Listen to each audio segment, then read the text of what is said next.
சிறப்பு விருந்தினருக்கான நேரம் இது. இன்றைய சிறப்பு விருந்தினர் சமூக சேவகர் திரு ராஜகோபால் அவர்கள்.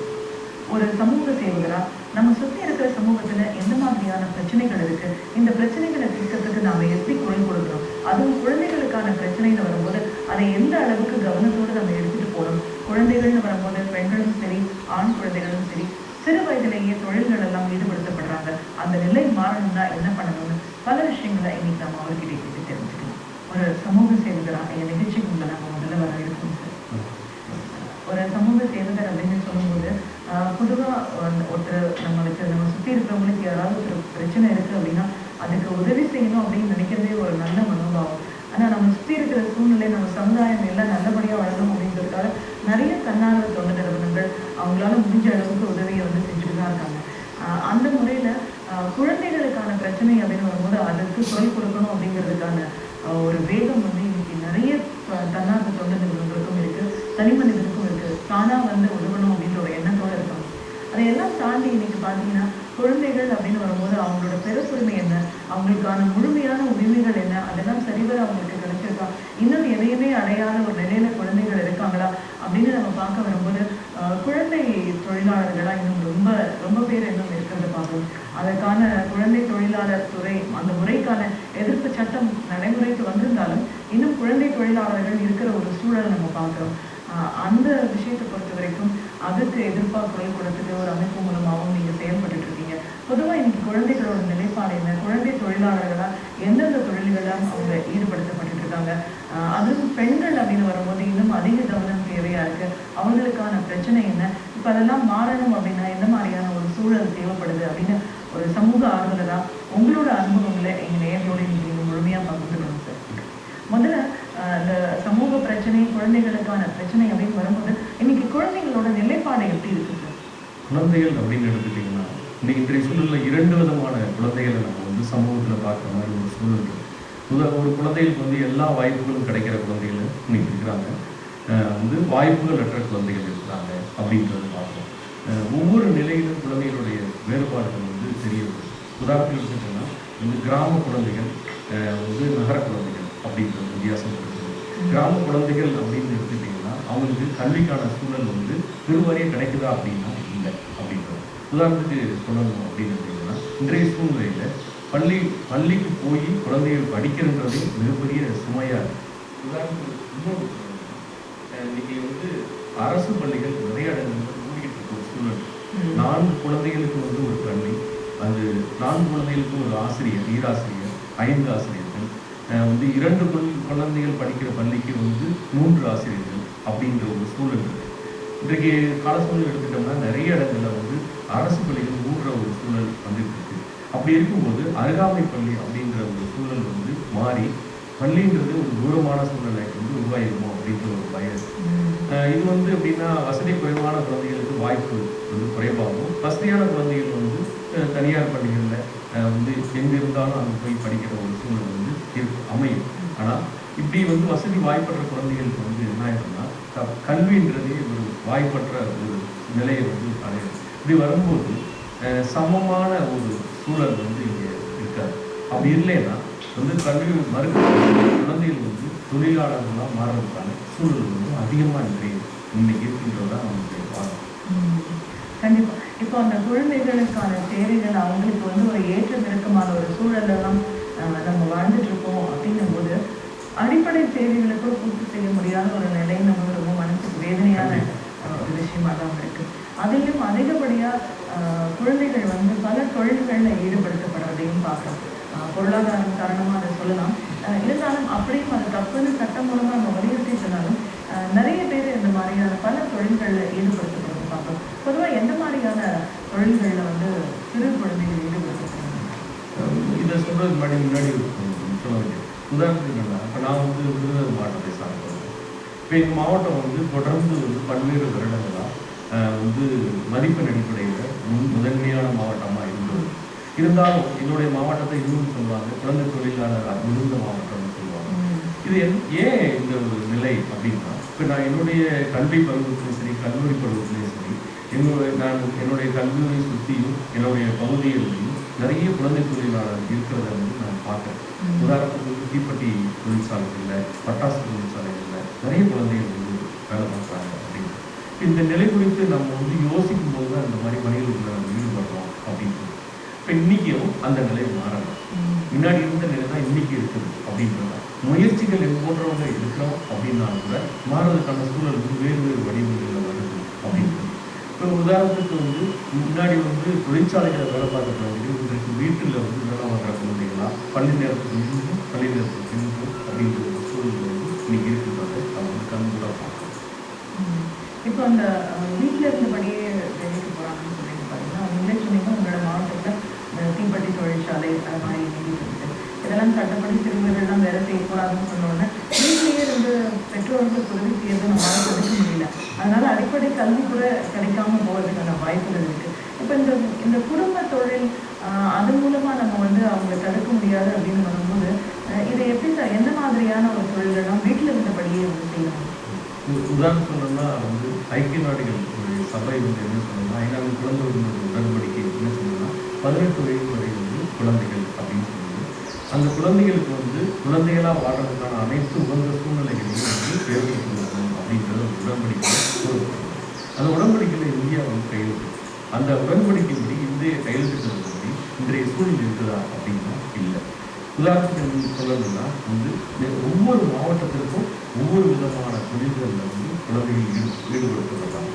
குறிப்பாக சொல்லணும்னா வந்து திருநெல்வேலி அப்படின்னு எடுத்துக்கிட்டிங்கன்னா அந்த மாவட்டத்தில் வந்து வீடு தொழில்களில் வீட்டு வேலைகளில் குழந்தைகள் ஈடுபடுத்தப்படுறாங்க.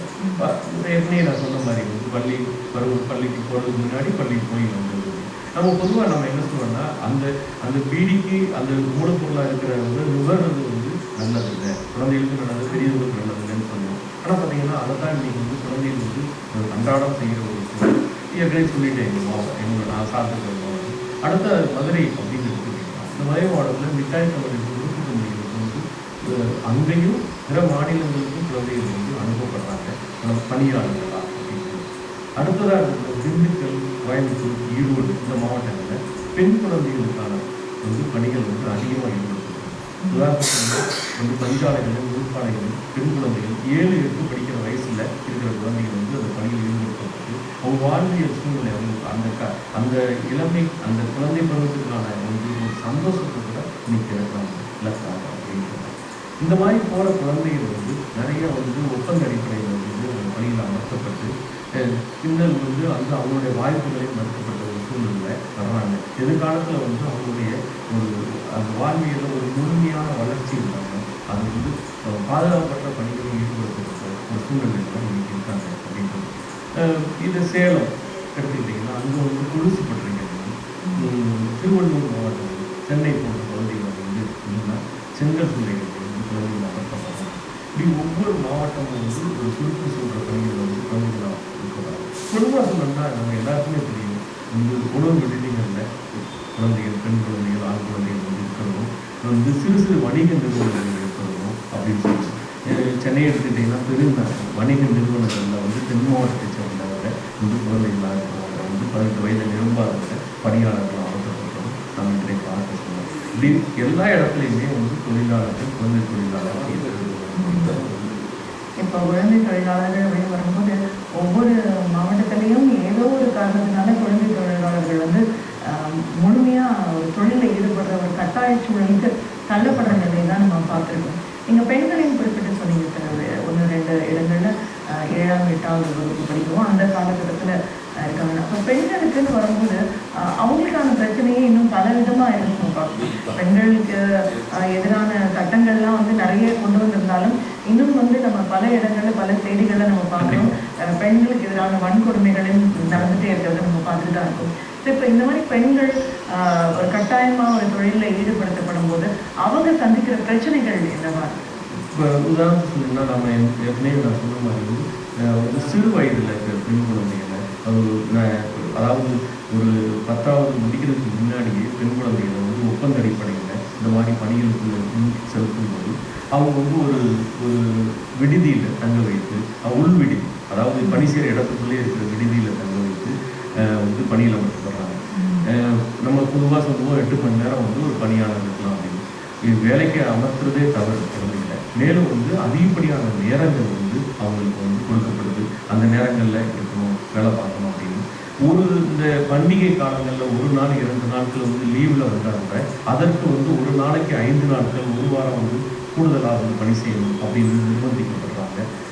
நீங்கள் சொன்ன மாதிரி வந்து பாலிகள் அப்படின்னு சொல்லும்போது விடுதிகளில் தங்கியிருக்கிறவங்களுக்கோ அதாவது பெற்றோரை விட்டு தனித்து ஒரு இடத்துல ஒரு குழந்தை இருக்கும்போது, அதுவும் பேச திறனற்ற குழந்தைகள் இருக்கும்போது அவங்களுக்கான பல்வேறு சூழல்கள், உதாரணத்துக்கு சொல்லணும்னா நீங்கள் நம்ம பாலியல் மட்டும் பேசுகிறோம், அதை தவிர்த்து வந்து ஒவ்வொரு நிமிடமும் பாதுகாப்படுற ஒரு சூழல் தான் இருக்கும் அப்படின்றதா. இதை வந்து நம்ம வந்து விவரிக்கணும்னு பார்த்தீங்கன்னா, ஒரு ஒரு குழந்தை 7வது முடித்து இந்த பணிக்கு வந்து இந்த மாதிரி பணியில் ஈடுபடுத்தப்படுறாங்க. போய் அந்த பணியில் ஈடுபட்டு 21வது நாள் வந்து இறந்த சூழ்நிலையில் திருப்பி வீட்டுக்கு அனுப்பப்படுறாங்க. எந்தவித அந்த குழந்தைக்கு எந்தவித வந்து இழப்பீடும் வழங்கப்படலை, அந்த பெற்றோருக்கு வந்து எந்தவித வந்து உத்தரவாதமும் தரப்படலை அப்படின்ற ஒரு சூழல் தான். இப்படி வந்து ஒரு ஒரு குழந்தையை நான் சொல்கிறேன், பல்வேறு குழந்தைகள், பெண் குழந்தைகள் வந்து இந்த மாதிரி ஒரு இது பண்ணப்படுறாங்க. திண்டுக்கல் மாவட்டத்தில் ஒரு குழந்தை வந்து அந்த தங்கியிருந்த பணிபுரிந்த நூற்பாலைக்கு எதிர்ப்புறமே வந்து ஆடையற்ற நிலையில் வந்து நீராக கிடந்ததும் அதை வந்து பத்திரிகையாளர்கள் வந்து பத்திரிகை கொண்டு வந்து செய்தி கொண்டு வந்து இதெல்லாம் நம்ம வந்து பார்த்த உண்மைதான். இப்படி வந்து எண்ணில் அடங்காத குழந்தைகள் வந்து பாலியலாலும் பின்பற்றப்படுறாங்க, அவங்க வாழ்வியல் சூழ்நிலையும் இழக்கிறாங்க அப்படின்றதான் என்னுடைய சூழல் இருக்குன்றது. இந்த சூழலை பார்க்கும்போது சார், இதுக்கு நம்ம யாரை பொறுப்பாக அரசு கண்டிப்பாக ஏன்னா அவங்களே உத்தரவாதம் கொடுத்துருக்கும்போது அவங்களோட அடிப்படை தேவைகளை பூர்த்தி செய்யறதுக்காக அரசாங்கம் கண்டிப்பாக செஞ்சுதான் ஆகணும் அப்படிங்கும்போது இதில் இந்த பொறுப்பும் பங்களிப்பும் யாருக்கு அதிகமாக இருக்குது? ஏன்னா சாதாரண நிலையில் இருக்கிறவங்களுக்கு சாப்பிட்றது, இருக்கிறதுக்கு இடம், ஒரு பாதுகாப்பான ஒரு சூழல் வந்து அது கூட கிடைக்காத ஒரு நிலையில குழந்தைகள் இருக்காங்க அப்படின்னா இந்த சூழலுக்கு யார் சார் இப்போ காரணம்? இந்த சூழ்நிலைக்கு இப்போ இருக்குன்னா எல்லாரும் தான், நானும் நீங்கள், இந்த சமூகம் தான் அப்படின்னு நம்ம சொல்லணும். இந்த சமூகம் என்ன அப்படின்னா வந்து ஒரு சுயநலமான ஒரு சமூகமாக மாறி என்னுடைய வளர்ச்சி என்னுடைய வந்து பொறுப்பு அப்படின்ற மாதிரி.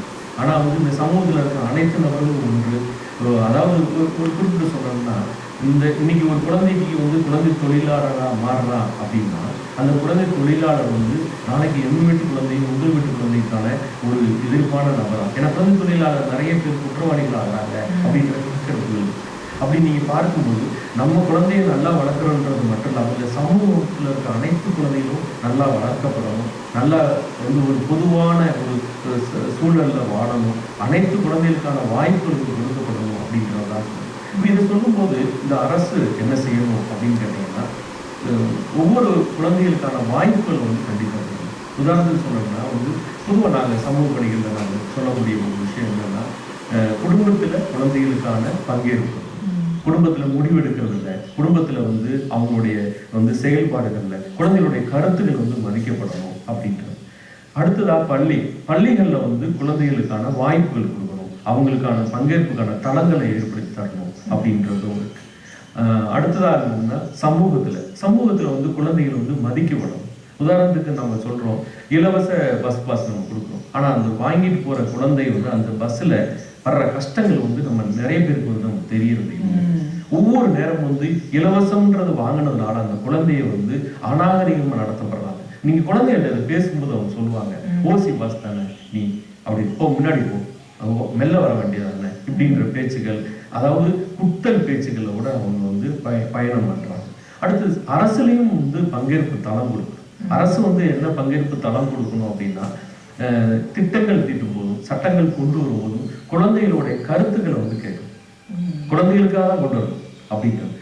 நம்ம சொல்லுவோம் வந்து குழந்தைகள் எதிர்காலம் அப்படின்னு சொல்லுவோம், நம்மளுடைய எதிர்காலம் சொல்லுவோம். அந்த குழந்தைகிட்ட வந்து அவங்களுக்கான ஒரு விஷயத்தை நம்ம செய்யும் போது அவங்களை கருத்து கேட்கிற மாதிரிலாம் இல்லை.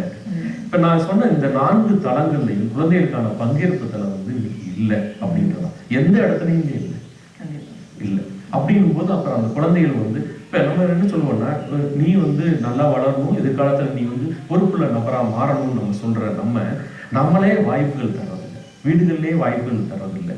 குடும்பத்துல வாய்ப்பற்ற குழந்தைகள் வந்து சமூகத்திலையும் பள்ளியிலையும் அரசுலையும் எப்படி வந்து பங்கேற்பு தளத்தை வந்து பெற முடியும்?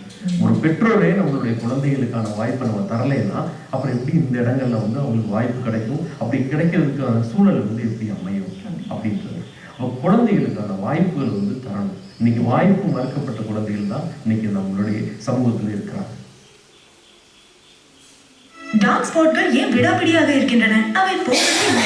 ஏனென்றால் அவை உங்கள் சமூகத்திற்குள் மறைந்திருக்கின்றன. பான்ஸ் இன்ஸ்டிடியூட் உருவாக்கியுள்ளது வைட் பியூட்டி வித் ஜென்வைட் டெக்னாலஜி. இது ஆழமாக செல்வதற்கென்றே தயாரிக்கப்பட்டுள்ளது. உள்ளுக்குள் இருந்து டார்க் ஸ்பாட்ஸை விடாப்பிடியான டார்க் ஸ்பாட்ஸ் மாறி மறைகின்றன. அப்பழுக்கற்ற சிகப்பழகு சருமம் ஆழ்ந்திலிருந்து பான்ஸ் வைட் பியூட்டி. அட Mickey tiffin box, Mickey water bottle எப்படி கிடைச்சது? டிஷம் பண்ணினதுனாலே கிடைச்சது. கிருமிகளை டிஷம்னால அடிச்சா மிக்கி கிஃப்ட் கிடைக்கும். வெப்சைட்னால கிருமிகளை டிஷம் பண்ணுங்க. 30,000 மிக்கி மவுஸ் ஸ்கூல் கிஃப்ட்ஸ் வெல்லும் வாய்ப்பு பெறுங்க. இப்போ நானும் வெப்சைட்னால டிஷம் பண்ணினேன். என் குடும்பத்தோட ஆரோக்கியம் தான் எனக்கு ரொம்ப முக்கியம். இதுவே நான் நியூ ஷீல்ட் ஃப்ளோர் கிளீனரை பயன்படுத்துறேன். இது ஃபெனைலை விட 100 மடங்கு சிறப்பாக கிருமிகளை கொள்கிறது. மேலும் ஷீல்டில் நீடித்து நிற்கும் எலுமிச்சை நறுமணம் எனது முந்தைய கிளீனரை விட மேலானது. நியூ ஷீல்ட் ஃப்ளோர் கிளீனர் என் குடும்பத்திற்கும் வீட்டிற்கும் சிறந்த பாதுகாப்பு தருகிறது. நீங்களும் ட்ரை பண்ணுங்க.